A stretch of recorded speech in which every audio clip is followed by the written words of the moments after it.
Sebagai seseorang yang beragama Islam, hidup dan mati kita sudah ditetapkan oleh Allah Subhanahu wa Ta'ala di Lauhul Mahfuz. Kita sebagai umat Islam harusnya meyakini dan meningkatkan iman serta takwa kita kepada Allah Subhanahu wa Ta'ala. Tapi, bagaimana jika kita meninggal disebabkan oleh iri dengki maupun kekesalan orang lain yang dengan sengaja nih ya, harap dicatat, menghilangkan nyawa orang yang tidak bersalah hanya karena amarah atau nafsu belaka? Pasti kita nggak terima dong. Semurah itukah nyawa manusia di mata manusia lainnya?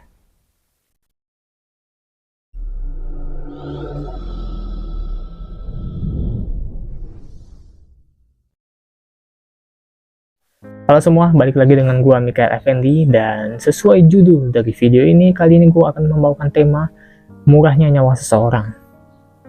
Dari tema ini kita bisa garis bawahi kalau misalnya ya zaman sekarang tuh nyawa tuh benar-benar nggak dihargai, walaupun nggak dihargainya ini bukan untuk semua orang. Pastinya orang-orang yang melakukan kejahatan bahkan sampai menghilangkan nyawa orang lain terkhusus untuk hal-hal tersebut. Kalau kasarannya ya pembunuhan nyawa seseorang. Kalau bahasa kasarannya seperti itulah ya. Dimana kasus-kasus seperti itu tuh kan sudah banyak ya yang terjadi di Indonesia belakangan ini bahkan. Disclaimer dulu sebelum kita lanjut ke pembahasan utamanya, kalau misalnya video kali ini bakal mengarah ke hal-hal yang mungkin sensitif. Jadi mohon kebijakan untuk menontonnya, dan kalau misalnya kurang berkenan silahkan skip aja video ini ya. Belakangan ini banyak sekali kasus penghilangan nyawa yang terjadi di Indonesia. Seperti kasus putri kandung yang membunuh bapaknya gara-gara ditegur mencuri uang lah, debt collector dibunuh sadis nasabahnya, kasus polwan bakar suami, atau mungkin yang baru-baru ini misalnya yang lagi naik lagi tuh kasus Vina Cirebon, dan masih banyak lagi yang gue nggak bisa sebutin satu persatu karena saking banyaknya kasus-kasus tersebut sampai yang dimana konteksnya tuh sampai menghilangkan nyawa, yang membuat Indonesia tuh bisa dibilang udah kurang aman lagi untuk ditinggali lagi, karena kita tuh udah walaupun sudah berhati-hati bukan berarti orang lain tuh nggak ada yang nekat gitu untuk melakukan hal-hal seperti itu. Dan kasus-kasus tersebut alasannya tuh nggak jauh-jauh dari entah itu depresi lah orangnya, kelainan jiwa, emosi, terlilit hutang, maupun kecanduan judi. Ini juga salah satu problem yang masih terjadi banyak di Indonesia dan sulit dihilangkan, karena ya kalau kita misalnya bahas judi, selama orang yang mau berjudi itu masih banyak, ya yang bandara juga akan masih tetap buka gitu. Jadi susah untuk ditutup juga, walaupun kita berteriak-teriak kepada pemerintah juga percuma, karena selama orang yang mau masih ada, ya yang nyiapin juga masih ada gitu. Dan masih banyak lagi alasan-alasan lainnya. Kasus-kasus tersebut juga merupakan bukti kalau masyarakat Indonesia sekarang lebih gampang terpancing emosinya, lebih gampang tersulut emosinya, entah karena hal apapun itu ataupun alasan apapun itu, sehingga berani melakukan perbuatan terkeji, terutama perbuatan yang dilarang dalam agama, apalagi kan menghilangkan nyawa orang lain dengan sengaja pula, dengan atas dasar nafsu sendiri gitu. Dimana dari pandangan gue ini sih sangatlah miris banget ya. Masyarakat yang mayoritasnya beragama Islam namun tidak mampu mengontrol nafsu mereka hingga membuat mereka tuh berperilaku kesetanan seperti itu. Jadi ya mau gimana lagi ya, kita sekarang memang lagi zaman mungkin zaman menuju akhir, kita wallahu alam, gue nggak tahu, gue cuma berspekulasi aja. Tapi ya itu, kasus-kasus menghilangkan nyawa orang lain itu merupakan tindakan yang sangat salah gitu, mau bagaimanapun bentuknya gitu. Mungkin bakal ada kebenarannya kalau misalnya kita menghilangkan nyawa orang yang benar-benar jahat, atau misalnya tidak bisa diampuni, atau menistakan agama benar-benar, atau kita mungkin membunuh orang itu karena kita berjihad di jalan Allah dan dia bisa dibilang berjihad di jalan setan. Mungkin kita memang bisa dibilang ya dibolehkan lah, cuman bukan berarti itu merupakan hal lumrah gitu. Kita bukanlah Tuhan juga yang berhak mengambil ataupun melakukan semua itu, seperti misalnya mengambilnya orang lain gitu. Bukan, kita nggak berhak melakukan hal itu menurut gua, dan juga menurut agama ya seperti itu kan. Terkecuali memang kalau memang pelaku udah benar-benar jahat seperti yang gue bilang tadi, dan melanggar hukum yang memang tidak bisa dimaafkan gitu, atau istilahnya kayak mungkin merugikan banyak orang, jadi keberadaan dia tuh misalnya membunuh banyak orang gitu pada realitanya, jadi mungkin boleh diambil nyawanya. Gue nggak tahu ya, karena gue belum mendalami hadis seperti ini, tapi hadis-hadis atau ayat Al-Quran seperti ini gue belum mendalami. Tapi yang pasti sih tahu gue ya menghilangkan nyawa secara sengaja itu nggak boleh kecuali dengan alasan berjihad di jalan Allah, dan itu juga masih ada ketentuan-ketentuannya lagi. Masalahnya para korban yang terkena dampak dari pembunuhan ini rata-rata tidak bersalah atau cuma karena masalah-masalah sepele gitu. Jadi dia tuh melakukan pembunuhan tuh entah itu karena dia emosi sen belaka atau karena masalah-masalah kecil yang akhirnya menyulut emosinya kembali. Kita kasih contoh aja mungkin kasus yang mungkin udah lama ya. Kalau gue upload video ini kapan gue nggak tahu, tapi intinya mungkin udah lama nih, kayak kasus poluan bakar suami. Ini mohon maaf dulu ya kalau misalnya ini bahasanya bakalan sensitif, gue udah wanti-wanti dari awal. Jadi yang harusnya suami menafkahi istri tapi malah digunakan untuk bermain judi online. Istri dan anak-anak itu tidak diutamakan untuk dinafkahi, tapi uang-uangnya itu berputar dalam lingkaran setan, yaitu judi online. Dan akhirnya ya Bu Polwannya karena sudah tersulut emosi dan udah nggak terima, dia tanpa basa-basi langsung membakar suaminya. Ya walaupun Bu Polwan memang melakukan hal-hal yang benar itu, tapi kan dia tidak ada stake di mana dia tuh terancam gitu, kayak misalnya dia terancam mau dibunuh sama suaminya, kan nggak ada.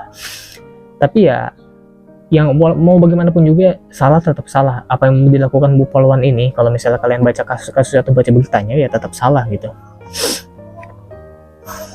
Faktanya bahwa dia tidak mampu menahan emosinya dan tidak membicarakan baik-baik terlebih dahulu. Walaupun gue yakin orang yang pecandu judi itu memang susah diajak ngomong dan nggak bisa gitu. Cuman setidaknya ada usaha untuk bicara baik-baik. Kita kan nggak tahu itu di belakang layar ya, gue juga nggak tahu. Tapi intinya ya kalau bisa kan jangan sampai menyelesaikannya dengan cara menghilangkan nyawa gitu, karena yang bakal repot nanti dianya sendiri kan. Akhirnya kan sekarang mungkin bisa diceraikan saja atau misalnya dilaporkan ke pihak wajib, walaupun mungkin pihak wajib nggak tahu bakal menanggapinya secara cepat atau tidak. Tapi kalau misalnya kasusnya sudah seperti ini, Bu Polwannya jadi repot kan. Sekarang Bu Polwan ditanya-tanya oleh investigasi lah, polisi lah, bahkan kalau sampai ditahan kan bagaimana yang ngurus anak-anaknya gitu. Dan keluarganya pasti juga bakalan bersedih gitu, karena misalnya Bu Polwannya terjun ke dalam ranah yang seharusnya dia tidak pernah lakuin gitu. Walaupun mau bagaimanapun juga ya suaminya tetap salah, tapi ada banyak cara lain dimana nggak harus ngilangin nyawa orang lah ya. Kalau menurut gue seperti itu. Kan secara status juga dia kan polwan, jadi harusnya gampang lah kalau mau ngurus-ngurus masalah kepolisian. Kenapa harus sampai menghilangkan nyawa gitu? Itu yang sangat disayangkan sekali sih. Walaupun ya gue mengerti alasannya, cuman itu bukanlah alasan yang benar-benar cukup untuk menghilangkan nyawa orang lain. Ingat itu baik-baik ya. Itu pesan dari gue aja sih. Ini juga merupakan salah satu bukti lain kalau misalnya judi online itu memang benar-benar menghancurkan seseorang, bahkan menghancurkan hubungan suami istri. Menghancurkan hubungan suami istri adalah salah satu perbuatan setan yang paling setan suka dan yang paling Allah benci. Menghancurkan rumah tangga kita, misalnya kita bersuami istri itu dihancurkan rumah tangganya sampai cerai, yaitu setan tuh ada salah satu kebanggaan setan, karena setan berhasil menghancurkan suatu rumah tangga seseorang itu merupakan pencapaian tertinggi mereka. Bahkan sampai menghilangkan nyawa seseorang, wah itu udah kelewat batas sih.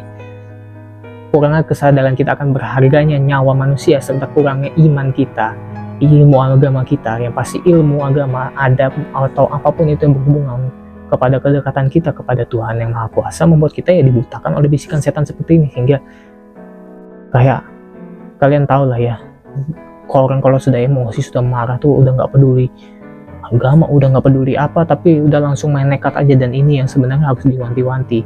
Dan kalau ada orang di sekitar kalian seperti itu, lebih baik jauhi aja, karena ini berbahaya buat kalian. Gue syukurlah selama ini gue hidup sih nggak ada orang-orang yang benar-benar gitu ya. Malahan gue merasa kayak ini diri gue sendiri yang berbahaya gitu. Jadi who never knows, wallahu alam, kita nggak pernah tahu. Jadi kalau misalnya bertemu dengan orang seperti itu, saran gue mending lebih baik jauhi, atau misalnya dekatkan diri kalian kepada Tuhan dan mulai ajak dia tuh untuk menimba ilmu agama, atau enggak meningkatkan kedekatan dia kepada Tuhan. Siapa tahu dia dapat hidayah dan akhirnya menjauhi perbuatan-perbuatan tersebut, sehingga dia lebih bisa mengontrol emosinya. Itu kalau misalnya pesan dari gue, saran dari gue ya. Kalau misalnya kalian bertemu dengan orang-orang yang tipikalnya tuh nggak bisa nahan emosi mereka gitu. Terlepas dari itu semua, balik lagi bagaimana kita memandang nyawa seseorang tuh, sepenting apa nyawa seseorang itu, dan apa pilihan yang kita pilih gitu. Apakah kita akan pilih untuk langsung menghilangkan nyawanya, atau mungkin kita bicarakan baik-baik. Itu tergantung kalian, tapi dalam ilmu agama harusnya tuh tidak boleh gitu seenaknya tuh menghilangkan nyawa orang lain. Dan gue juga kurang setuju gitu kalau misalnya apa-apa tuh harus diselesaikan dengan kematian. Mungkin bagi kalian itu berasa adil, tapi bagi banyak orang yang tidak adil gitu, karena harusnya dia merasakan hukum dunia terlebih dahulu baru hukum akhirat kalau memang dia melakukan perbuatan yang benar-benar tidak bisa dimaafkan gitu. Lebih baik atau misalnya jangan dihilangkan nyawanya, tapi kita hukum seberat-beratnya di dunia, baru nanti selanjutnya bakal dihukum oleh Allah. Kalau misalnya kita langsung mematikan dia, kemungkinan kita bisa dapat dosanya, dan dia kemungkinan ya dia langsung berhadapan sama Allah sih. Dan itu wallahu alam, gue juga nggak tahu bagaimana, tapi ya udah ya, intinya jauhilah kata-kata menghilangkan nyawa atau enggak nekat membunuh orang lain, jauhi. Kalau ada ketemu orang itu juga jauhi kalau kalian memang nggak bisa nasehatin mereka. Ayolah tingkatkan ilmu agama kita, tingkatkan adab kita, tingkatkan ketakwaan kita kepada Allah, biar kita tuh hindar dari segala hal-hal yang bisa dibilang berbahaya seperti ini gitu. Dan ini juga berlaku bagi semua agama, nggak harus agama Islam doang. Agar kita tuh nggak semena-mena terhadap yang namanya tuh nyawa. Apalagi menghilangkannya orang lain, itu perbuatan yang menurut gue sih benar-benar berbahaya dan nggak boleh dilakuin. Karena apalagi atas dasar nafsu sendiri. Kalau sudah atas dasar nafsu sendiri, nggak ada alasan yang kalian bisa bilang itu make sense. Nggak ada nafsu di mana-mana, yaitu perbuatan setan. Kalau mereka berhasil membangkitkan nafsu kita, nah akhirnya kita melakukan perbuatan nekat seperti itu, setan menang ya, kalian yang kalah gitu. Kalian yang siap-siap kemungkinan bakal dihukum. Kita itu di negara Indonesia, bukan negara Amerika. Negara Amerika yang memang tindak kejahatan di sana itu seperti dilegalkan ya, apalagi tingkat di sana tuh tinggi. Karena ya penjualan senjata di sana bebas, dan semoga di Indonesia tuh nggak kayak begitu ya. Semoga di Indonesia tuh aman-aman aja. Semoga ya jangan masyarakat, jangan pemerintahnya doang lah yang ngatur Indonesia. Ayo masyarakat tuh bangun kesadaran juga dong. Jangan cuma nyalain pemerintah aja gitu, walaupun ya kebanyakan masyarakat juga begitu kan. Tapi ayolah kita bangun kesadaran dari diri kita sendiri untuk lebih menghargai nyawa seseorang, lebih bisa mengontrol emosi, baru kita pikirin orang lain gitu. Kita pikirin sekitar kita, baru kalian boleh mengkritik pemerintah gitu. Ayolah kita tingkatkan ketakwaan kita kepada Tuhan Yang Maha Kuasa sesuai dengan ajarannya, ajaran Nabi, dan juga ajaran firman-firman Allah seperti dalam Quran surat An-Nisa ayat 93.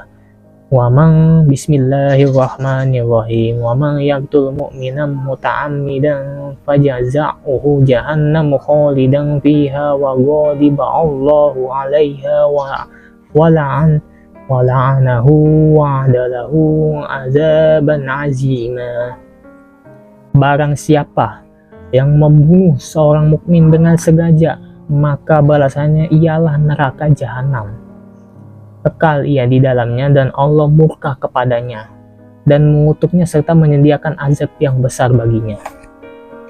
Jadi perlu digarisbawahi, terutama orang yang mungkin tidak bisa mengontrol nafsu mereka, kalau kalian membunuh atau menghilangkan nyawa seseorang dengan sengaja, atau misalnya tidak ada problem atau stake yang membuat kalian tuh berbahaya sehingga harus kalian menghabisi orang itu, tapi kalian tuh basically cuma karena nafsu doang, ya siap-siap aja bagi, apalagi bukan orang yang nafsu tapi orang yang benar-benar kejam yang nggak punya hati. Mereka nggak pakai nafsu tapi mereka pakai logika aja. Wah, saya nggak suka sama orang ini, saya hilangkan nyawanya. Orang-orang seperti itu bakal masuk neraka jahanam dan bakal diazab sebesar-besarnya. Jadi untuk yang agama Islam ingat-ingat itu ya. Untuk yang agama lain pastinya ada ketentuan-ketentuan di kitab-kitab kalian atau nggak bisa diajarkan kalian untuk tidak semena-mena menghilangkan nyawa orang lain. Jadi kalau itu gue nggak tahu, tapi yang pasti gue ingatkan sekali lagi, kita tuh tinggal di negara demokrasi, tinggal di negara yang bisa dibilang lebih aman dibanding negara-negara sana gitu, yang sedang negara-negara Amerika lah contohnya, yang memang tingkat kemahannya tinggi. Apalagi negara Jepang yang memang tingkat bunuhnya justru yang tinggi. Dan semoga kita terjauhi dari hal-hal seperti itu ya. Ingat, hukuman di neraka itu lebih buruk dibanding di dunia. Jadi ayolah tingkatkan iman kita, tingkatkan ketakwaan kita agar kita terhindar dari perbuatan-perbuatan seperti itu dan juga orang-orang seperti itu. Mungkin sekian aja pembahasan dari gua karena ini video juga lumayan kepanjangan. Jadi ya udah, intinya belajarlah untuk kendalikan emosi kalian. Hargailah nyawa orang lain karena nyawa itu adalah pemberian Tuhan gitu. Gift dari Tuhan, bukan dari kalian yang bisa kalian bunuh dan ambil seenaknya.